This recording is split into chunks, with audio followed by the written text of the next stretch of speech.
Hello and welcome to the Everything is Black and White podcast. It's time for the view from the opposition. This week it comes from Tom Phillips, a Brighton podcaster, familiar friends of the podcast. Tom, welcome back to the show. How are you keeping? You well? I'm very good, thank you. How are you? Yeah, good. On the mend, as our listeners and viewers know, I've had a horrible week of it. We've had a house full of illness, and it's still not gone away. But I'm hoping 3 points tomorrow will be the sweetener to the weekend. But thank you for asking. It probably won't be as easy as that for Newcastle. The last couple of games at home have been all right for them, but the stats suggest that Newcastle is probably one of the most favourite teams of Brighton that they like to play in the Premier League. Yeah, yes, and no. I think, yeah. I If think I when got you that look, you stat do look wrong, at I the thought it stats. was No, like Brighton have only lost 2 of the last 14, and I'm just yeah, negative. I'm just always negative. yeah, yeah. You are right. I just feel like that's just when you look at the games, they have been they're a bit of a banana skin moments for both sides. I think a lot of the times when we've drawn over at St James's Park, I feel like we've definitely come out of that thinking, did we deserve that point? I just feel like it's one of those games where you just think the other team shouldn't have got something, and we've come out of that thinking, yeah, we were very fortunate there. And I think at times as well, just something like I remember, was it last season or the season before? And Nick Pope at the Amex decides to be Hadrian's Wall, just no one shall pass. Almost, he was sensational, and we drew 0-0 from that. Very good under De Zerbi, but again, we came out of that thinking, oh, we should have got 3 points from there. The record definitely flatters to deceive, I think, from both sides. And I think fair few Geordie fans will be thinking fair few times at home we should have got 3 points, and I would actually sympathise with them as well. I think this time around, there's probably an expectation from some Newcastle United fans of 3 points, given they were unbeaten 11 at home. I think they'll be coming into the game on Saturday expecting a win, but knowing it's going to be a tough game against a very, very tough opposition. But what's the viewpoint from Brighton heading up to Tyneside this weekend? It's the whole season's very much it's almost like a free hit, I think, for a lot of Brighton fans under Hertzler because of the style of play that he's brought in.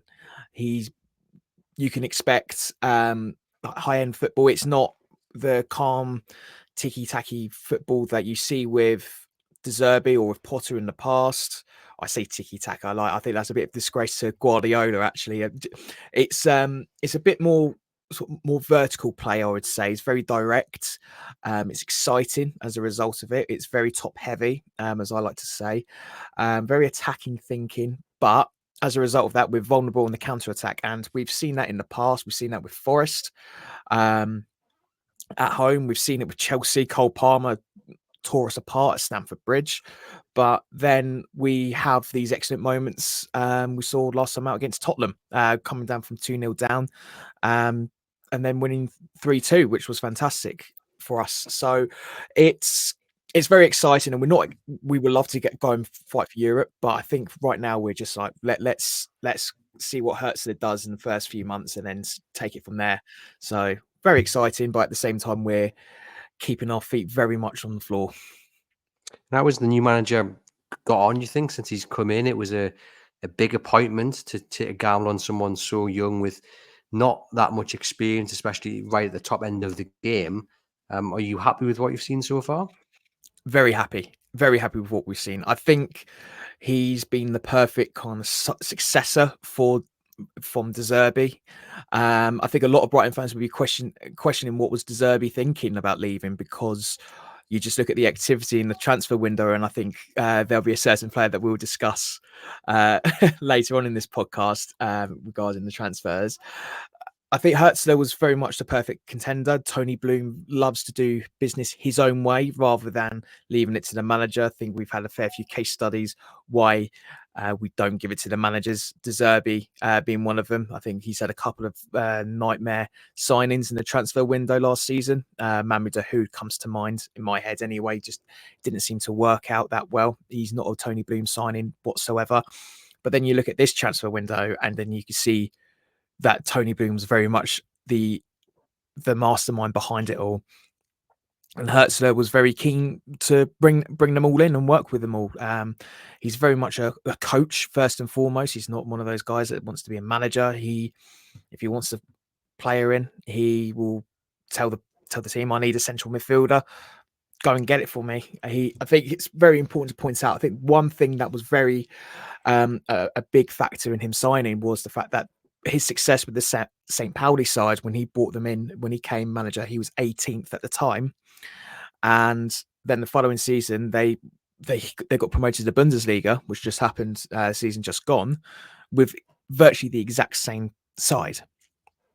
So you can see that Hertzler has this fantastic ethos behind him, his belief in the players that he can have in front of him, and he likes that challenge. And I think that's something that excited Bloom and Barber to bring them in, so that they could just focus on the recruitment their end, because Hertzler is just going to focus on what he has in front of him. And we've seen that already with the injury issues already this season. We'll get on to Minter in a moment, I promise you. You can tell us how much we're going to regret selling them. But it's interesting that you mentioned the fact that it's very exciting, it's very fast flowing. You score goals, but it means you concede goals. Newcastle United fans of a certain age will maybe listen to that and think, oh, well, that sounds a little bit like the Kevin Keegan days, where there was a lot of criticism because he often didn't shut up shop when he needed to. They lost games when it would have been better trying to hold on for the 1-0 win. But Keegan always came out and said, we'll always play my way, and if we don't, I walk. And the majority of fans backed them with that. The criticism came from outside of Newcastle, a large part of it anyway. Is that kind of the same? I know we're very early on in the new manager's reign, but the questions over the defence, or Brighton fans just saying, you know what, we're enjoying watching this attacking football right now.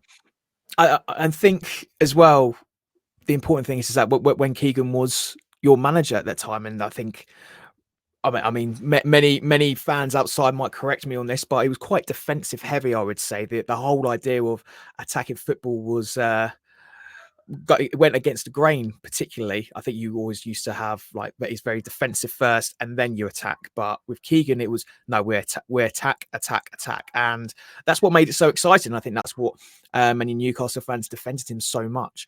Now we're seeing very much the whole aspect of attacking football first, always first, and then we've got defenders that can play the ball beautifully in comparison to what midfielders used to do 10, 20 years ago. So the game has developed massively, and I would argue so much as Keegan was just so much of a forward thinker. He was 5, 10, 15 years ahead of everyone else. It's just at the time they didn't really accept it. Well, outsiders anyway. Newcastle fans defended him. They loved the style of play that they saw under him, and quite rightly as well. So there's definitely similarities in it, and I think for many who are going to St James's Park, you will see glimpses of it with the wide play, with the structure in the midfield. There are similarities in that. I think when Newcastle United 2 seasons ago beat Brighton 3-1 at St James's Park and all but confirmed their place in the Champions League, I remember going into that game thinking, this is a really tough one. Brighton are in a good bit of form, and Eddie Howe just got it down to a T. It was arguably I think when you look at tactics that he's outlaid to his team and instructions, I think it was one of the best tactical performances under Eddie Howe. When he's looking to, because obviously things have changed, when he's looking to get the better of the team on Saturday, what's the biggest weakness? Is it the fact that Brighton are so vulnerable at the back on the counter, and is that where he's got to be aiming to exploit? I think the main issue we're going to have, it's going to be aspects in the back, just because we're still without Van Heck, I believe, if memory serves me right. He's still a doubt, which is a shame. Actually, sorry, Van Heck, it will be available for selection. Whether he gets into the starting 11 is another factor. Obviously, we had Adam Webster in, and he's been a bit of our Marmite player, which is quite a shame, really, because he is a good player. It's just sometimes he gets punished for his errors, and I think he's just been very unlucky in that side of things.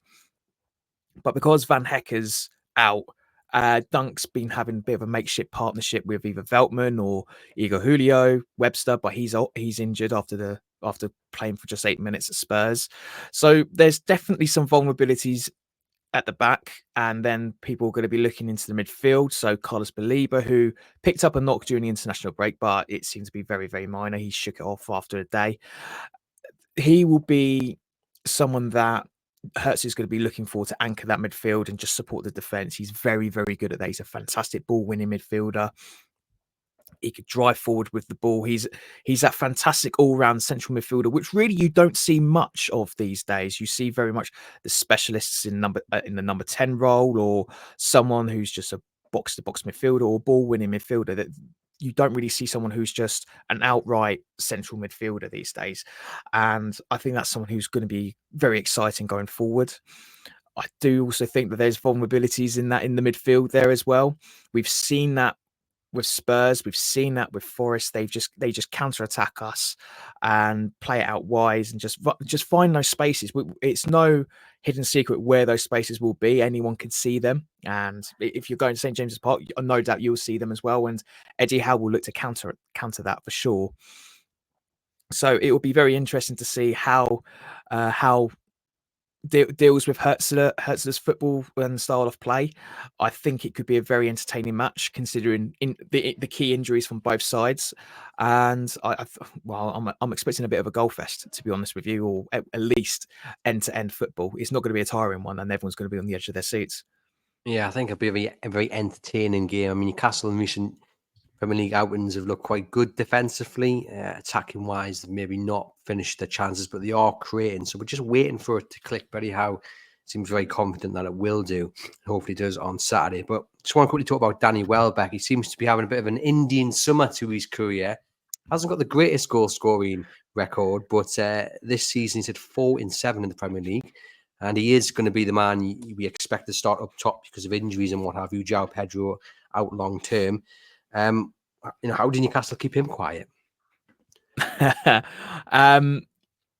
It's a tricky one because his intelligence is the reason why he's in such good form at the moment. You just see how he plays. He conserves his energy very well. And I think a lot of people underestimate just how quick Danny Welbeck actually is at times. And I think that's not just for people who are sitting in the stands. That's the opposition defense as well. So they need to be high alert because he's changing pace is incredible. And like I said, his intelligence was incredible against Spurs. I'm sure many Arsenal fans must have enjoyed the fact that he scored the winner against their old rivals. I think his position in play is fantastic. And I think if you want to limit that, you need to make sure that the midfield and the defense are going to be aware of him, because he's going to find those half spaces and just go for the quick one-touch passing. And that's what he will do. And he'll try and get in that support just so that someone else in midfield can make that darting run and open up the space for everyone else to play. And he'll be very much a focal point in our attack, obviously. But at the same time, he's going to be very happy to drop in and support the midfield too, and it'll be frustrating for the defense because he'll want to draw in that space at the back and for one of the wingers to expose it. Well, we'll talk about the main man now because I know that's what everyone's waiting for. But before we do, we just want to say thank you to our sponsors, Nord VPN. We've got a very special offer for our viewers and listeners. It's down in the podcast description. You can get that offer, the very best offer, on your NordVPN plan by going to nordvpn.com/tune. Our link will also give you 4 extra months on the 2-year plan. There's no risk with Nord's 30-day money-back guarantee. And as I said, it's down in the description box. And why should you get it? Well, because I can tell you from personal experience, it is something that will give you that peace of mind when you're traveling, either here or abroad. It protects your data when you're using public Wi-Fi, wherever you are in the world. And you can also get yourself a cheeky little bargain by switching your virtual location, allowing you to save money by purchasing flights, hotels, and subscriptions from other countries at a cheaper price. Do click on that link, do sign up. And thank you once again to NordVPN. So come on then, Tom, let's talk about Yakuba Mensah. Are Newcastle United going to regret selling him? Yes. In short, yes. I think he's very exciting. I'm sure if many people just go and Google him and see his stats, they're not as exciting on paper, but when you watch him play, he's just raw talent. I think that's the only way to describe him. He is just that. He's a teenager, and he's had a good run of games so far for the Albion. He's clearly in Hertzler's first team plans right now and for the future. 30 odd £million is a lot of money these days still, but I think in the long haul we might be able to recoup that. Future reference, I mean, don't get me wrong, I love for our big players to stay forever and see what we can do with them, but realistically we're a very, very good stepping stone club, and I think that's something that the club acknowledge, and that's why we can bring in these players, because we develop them at a rate where we've got a portfolio to show off with the successes of Caicedo, McAllister, just to name two. Minter is he's like I said, he's raw. His dribbling is fantastic. He likes to take on a player in front of him rather than pass the ball around a little bit. Sometimes that does hit him a little bit.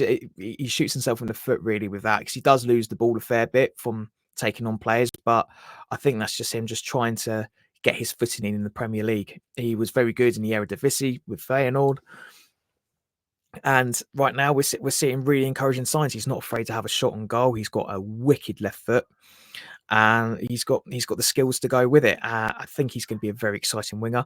Don't think this will be overall a great season in the eyes of third-party pundits, but I think for many Brighton fans, they're very excited to see where he's going, because he shows so much promise, and the run of games is what he absolutely needs, and that's what we've promised, that's what we've offered. And sometimes he does rotate with Adingra and Matoma, but I think that's what keeps us on our feet. We've got very good depth now in attack. We lacked that last season, especially when we were in Europa League. Now we've got a much deeper squad, fighting for Europe. Things are going our way long term, and just catching my throat a little bit. But like I said, Minter's very, very, very exciting footballer, and if he plays tomorrow, he guarantees to be one that's going to be exciting the Brighton fans, and maybe many Newcastle fans will be thinking, "Oh, we wish we got him." But as you said, it hurts that he was sold. There we go, ladies and gentlemen. Koeman is so good. He's making Tom get upset at the thought of it. Got all emotional there. Did you see that? Can I just ask you, when you, in the summer, you saw the stories, and then obviously it was confirmed, and then it's not exactly been a secret how much he arrived for, 30 odd £million. Were there some Brighton fans, yourself included, like scratching their head thinking he's never even kicked the ball for Newcastle? He's had a good season in the Dutch league, but if you pop up to Middlesbrough, they'll tell you about a guy who had a pretty good record up front for someone in the Dutch league, cost him £17 million and could barely kick a ball in the top flight. Like, I just want to get into kind of the reaction, the initial reaction before you've actually seen him play, about the price tag and the move. Yeah, I think many would be thinking, sorry, how much for him? Like, we're not used to splashing the cash out as much as we did in the summer. Like, we were one of the biggest spenders, if not the biggest spender in Europe, which again is just so unheard of under Tony Bloom. He's a shrewd investor. He finds these little wins here and there, and then all of a sudden we bank £100 million out of that. I think we've got Caicedo for £8 million, and then we sold him for 120 to Chelsea. We got McAllister around about the same fee. We sold him for about 30-40 million pounds plus add-ons to Liverpool. So we're very good at making a profit in that side of things. When it came to Minter, everyone was just like, what's Tony Bloom doing here? And then it came out about how, again, he's so good at the sports data side of things. So someone I actually spoke to at the club, he says it makes Opta look like an Excel spreadsheet. That's the only way he could describe it. The data is so intense and so specific and incredible. If you love your sports data, try and get a job under Tony Bloom and his Star Lizard company, because that's all we hear from the club about how good the data is, how incredibly detailed the recruitment process is at the club. It's very data driven. Graham Potter was saying earlier this week about how the data really much is sort of like the nucleus of our recruitment process. And as soon as we hear that, we're kind of like ticking all the boxes and thinking, we trust in Tony Bloom. The guy's a Brighton fan, which is a massive plus. It's a very rare thing to see in this day and age. He's got the money to back it up. I mean, he's paid for our ground. He's paying for it. I think he's only received his first payment of all the loans that he's paid for the stadium, for the training ground, and for everything else that he's paid for from his back pocket.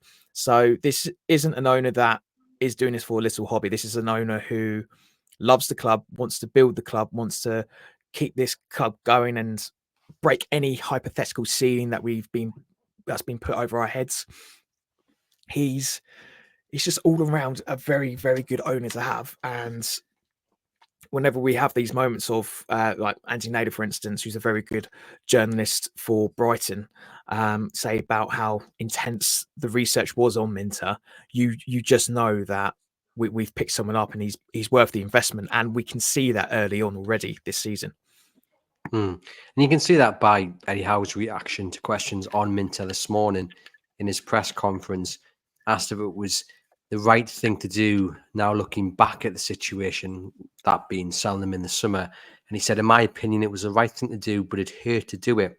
No matter the narrative in the future, it was still the right thing to do. We couldn't break PSR rules and get a points deduction. We did not want to sell Yakuba, but we had to make a decision. So clearly Eddie Howe is on one hand regretting that decision, but saying we were forced into a position that we had to sell him. And right now, Newcastle United need a right winger of quality, and they haven't got it. And they're probably going to have to go and spend 60, 70 million pounds in either January or the summer to get that, when they had a man sitting there waiting. But always lessons to be learned from, I guess.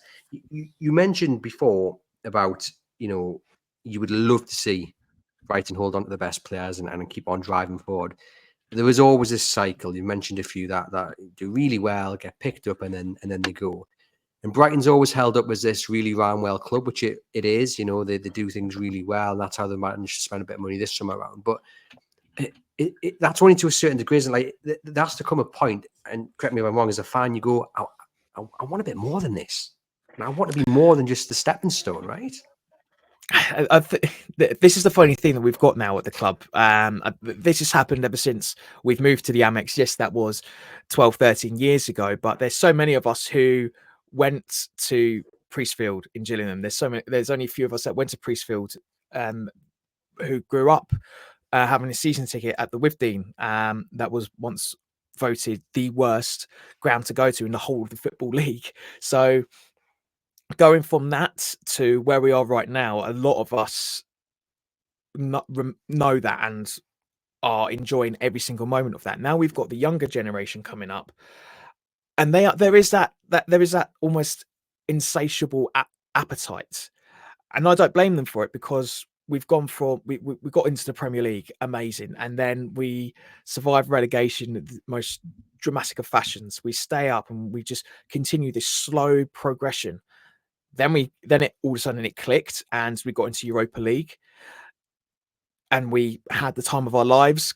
We went to Rome, we went to Marseille, Ajax, for instance, like teams that have a huge pedigree in the Champions League, let alone in Europe's second tier competition. So a lot of us just loved every minute of it. When we were flirting with extinction, like dodgy owners. I know Newcastle fans could speak on behalf of a certain dodgy owner there, but we had our own fair share of someone capitalizing on the ground, doing some very dodgy dealings behind the scenes in the 90s, and then going to looking where we are now. We've got a ground that's our own, which has always been a huge plus. We were homeless for best part of 20 years almost, which is just unheard of to think about for a club that's been up and down in the Football League, to say, yeah, we're still homeless. We didn't own a ground for so many years. Now we've got one of the best run youth systems that people across the world want to be part of. I remember when we signed a couple of Argentinian players under Gus Poyet in the Withdean years, and I thought, this is the epitome. We had Alexis McAllister practically win the World Cup. I will go that far. Yes, I'm saying that with rose-tinted glasses.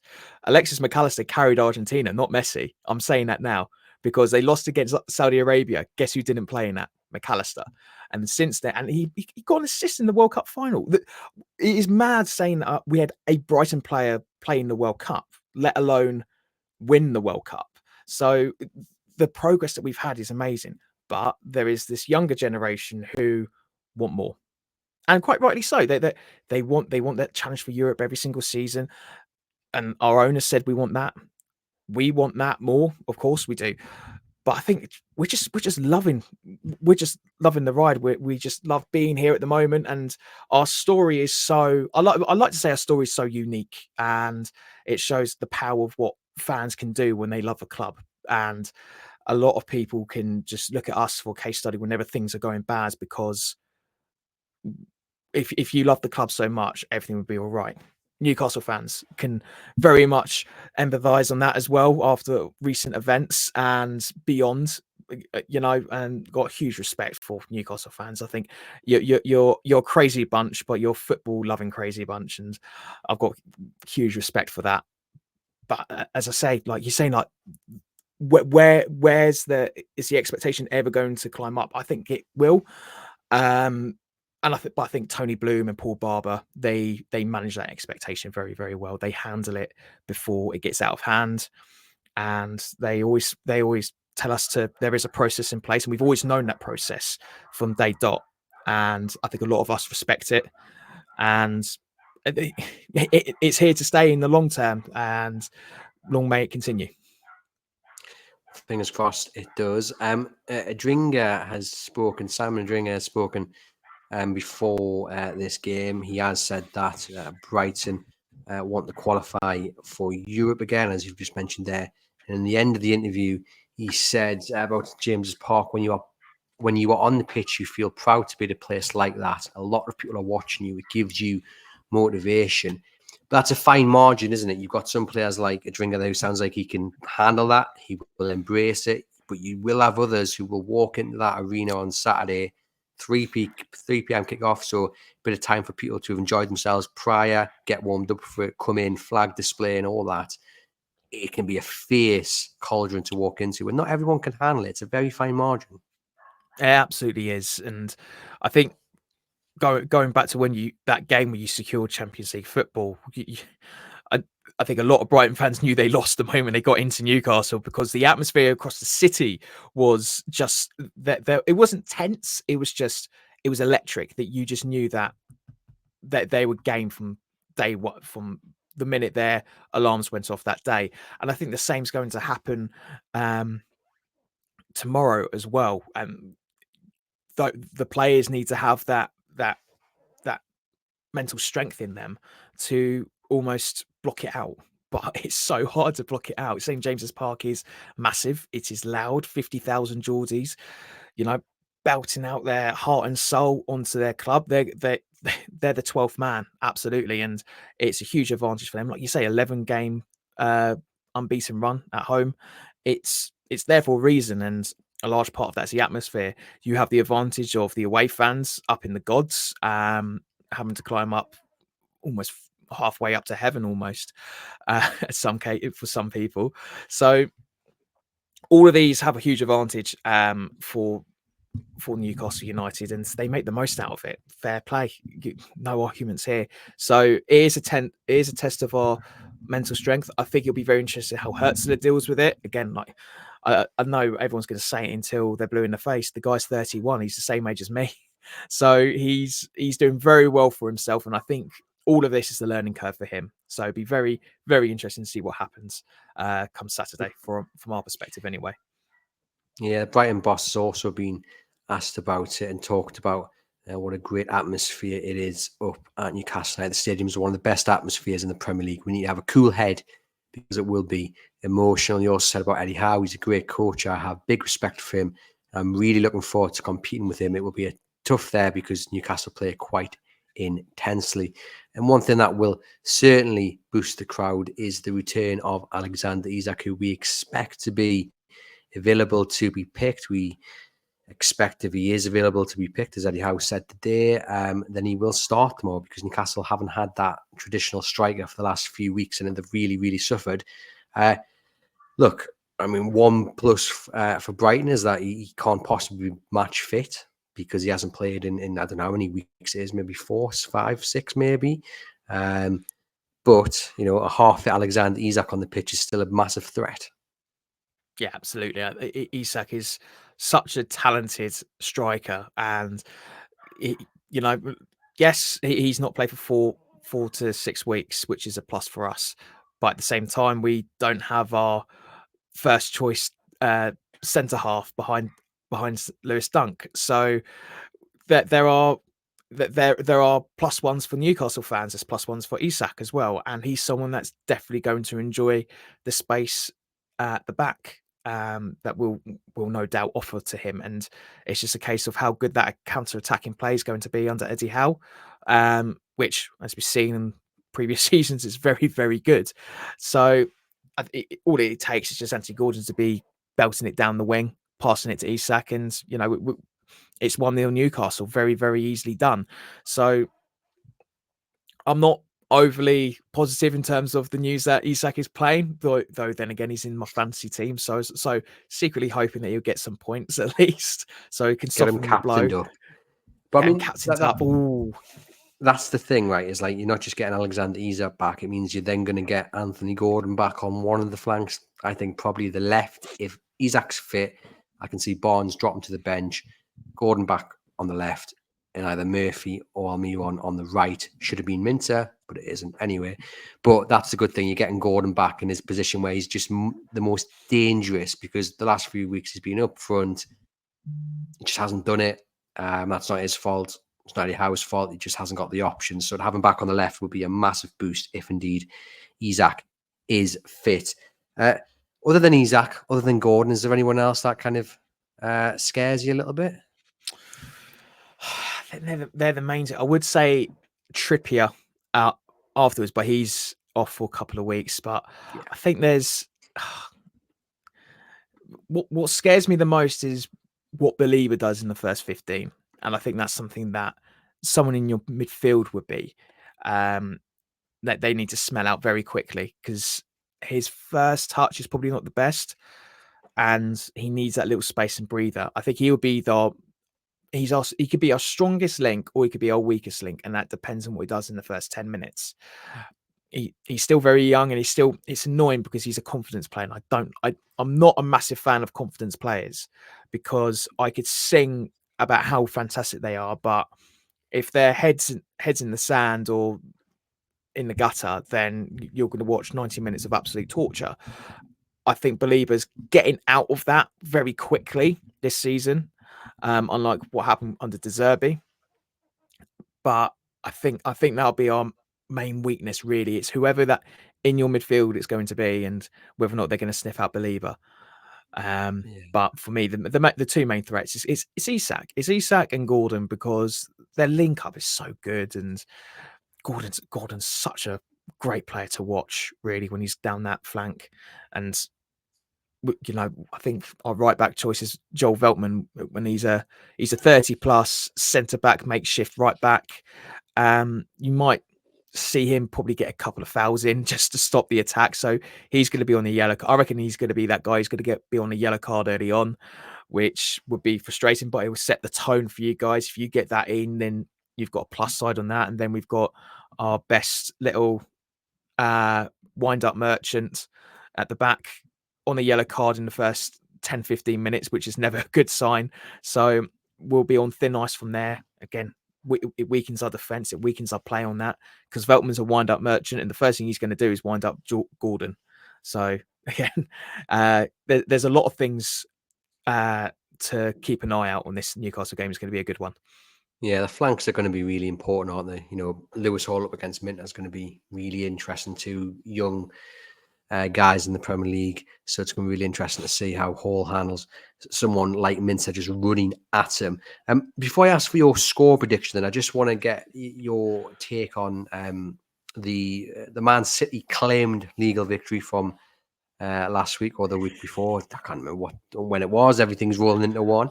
But there was a lot mentioned about interest-free shareholder loans, and Brighton were then top of the table for that. Now that's going to change. Now we don't know what is going to happen. We assume, perhaps wrongly, that it's going to mean that any interest-free loans are no longer going to be interest-free, and they're going to be charged at 6, 8, 10%, whatever. But But is there a little bit of worry down at Brighton, or is it just calm and relax, and we'll just see what the Premier League end up doing? I think from us, I think the main ones were we needed funding for the grounds and we needed funding for training grounds and youth facilities, and Tony Bloom's funded all that through these interest-free loans. I do find that whole thing a bit bizarre as well. Like, where's the 6 to 8% going to go? Where's that interest payment going to go? Is it going to go back to the Football League and pay through, trickle down to the grassroots, or is it going to go back into the owner's hands? In which case, you've just made the owner almost into a high stakes lender almost. So Tony Bloom's probably given us about £200 million. So, like you say, 6 to 8%. That's 16 Is million it going to be quid. applied though onto the? I've seen one claim that it has to be applied onto the PSR rules. So It's £100 million would be a lot. Again, we don't know. That's the point, isn't it? We don't know. I think that's just another thing that Tony Bloom's also very good at. His foresight is second to none, I think. And I think that's why we've spent so much in the transfer window as well. It was completely out the bloom. Yes, we had the Caicedo money, and yes, we could probably easily get another 9-figure sum out of some poor Chelsea owners' pockets again. But it's just all a bit bizarre. Like, I don't understand how this is going to be regulated. There are so many questions from this that will frustrate many fans that are trying to do things right in the eyes of their club. The legal ground's always been such a grey area, and I think the people that need to be held account to that is the Premier League, because they see something that they feel isn't right, but really, is there any do they have a legal ground? And that's the problem that we have here. There's the fact that there's so much ambiguity in sport law and the sports processes that it damages the game more than it does in finding the so-called justice that so many people want in that thing. So I would say to that it stings us, because we will never, if that's the case, we'll never have another Tony Bloom moment in English football, which is very, very sad to say and sad to see. So, but I'm sure there's so many loopholes in this game that no doubt someone will find a way around it. So it'll be interesting to see what the official regulations will come in, if and when they come in, and how that's managed as well. Yeah, one to watch. All that remains to be done then, Tom, is to ask for your score prediction for Saturday. How's it going to go? It's, like I say, it's going to be end to end. There's going to be goals in this, and while my head is saying it's going to be a Newcastle win 3-2, I'm going to go with my heart, and I'm going to say it's going to be a draw. It's going to be 2-2. It's going to be an absolute goal fest. So yeah, over 3.5 goals for sure. But yeah, I reckon 2-2. Welbeck and Isak on the score sheet. I predicted a win yesterday in our match preview. I said it was. I think it is going to be close. It's going to be entertaining, but I don't see as many goals as you do. So I'm going to go for. In my head, I'm saying 1-0 to Newcastle, 2-1 perhaps. But I still think it's going to be a really good game to watch. And yeah, good old 3 p.m. kickoff as well. So there we go. Tom, thank you very much, as always, for being the guest when we talk Brighton on the Everything is Black and White podcast. To you guys watching and listening, do click the NORD VPN link in our podcast description to get the very best offer on your NORD VPN. And also give the video a thumbs up, leave us a rating and review. That's the end of the checklist, I promise you guys. Head over to chroniclelive.co.uk for all the latest Newcastle United news, and we'll see you guys very soon.